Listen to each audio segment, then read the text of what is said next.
tama din po ba itong nabanggit maging ng mga nagmamasid po sa ating budget na ang nakalaan lamang para po sa ating revised AFP modernization program for next year ay 50 billion lamang? Tama po yun at matagal na pong ganun ang rate. Paunti-unti lamang yung rate ng modernization. So this year po, 50 ang nakalaan. Opo, at ito nga pong sinasabi, di hamak na mas malaki pa yung nakalaan para po doon sa pagbabayad sa pensyon ng mga retirees po ng ating mga MUPs kasi nga po hanggang sa ngayon, mabigat pong issue ito na mukha pong hindi talaga nabibigyan na po ng atensyon sa ilang pong mga kadahilanan, yung pong sinasabi na pagkakaroon na po natin dapat po ng maayos na pension system para po sa ating mga MUPs. Ano ho ba ang inyong kaisipan ho muna dito, Secretary? Sa amin po, sa AFP, dalawa at saka sa DND position, tama naman na magkaroon ng pension reform. Lamang dapat hiwalay yung pension ng AFP kasi national po ito na iba po yung duties ng AFP pagkatapos hindi makaapekto ito sa mga naglilingkod ngayon at sa mga retirado.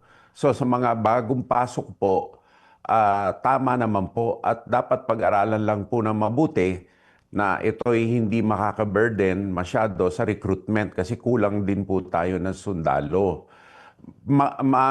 On another note naman po, ikinukumpara itong 143 sa modernization. Dapat hiwalay nga po yung AFP portion sa PNP. Bagamat ihiwalay natin, mas malaki pa rin ho yung sa retirement, tingnan din po natin yung growth ng modernization. Hindi po lumaki to. Yun po ang naging stagnant.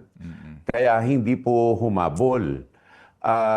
Ito pong modernization kasi, nakatalaga po yan dapat sa BCDA remittances nung araw na sinasubsidize pa ng national government.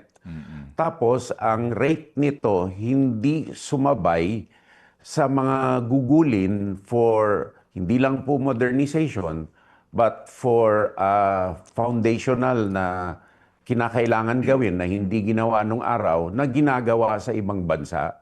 Mga kapatid, patuloy po kayong tumutok sa 105.9 True FM para sa totoong balita, impormasyon, music and entertainment. Mag-subscribe sa aming YouTube channel at podcast at sundan nyo kami sa Facebook, Instagram, X at TikTok sa True Network PH.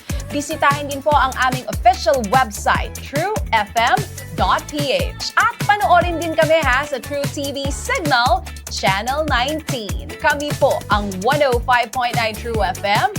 Laging true sa'yo, kapatid.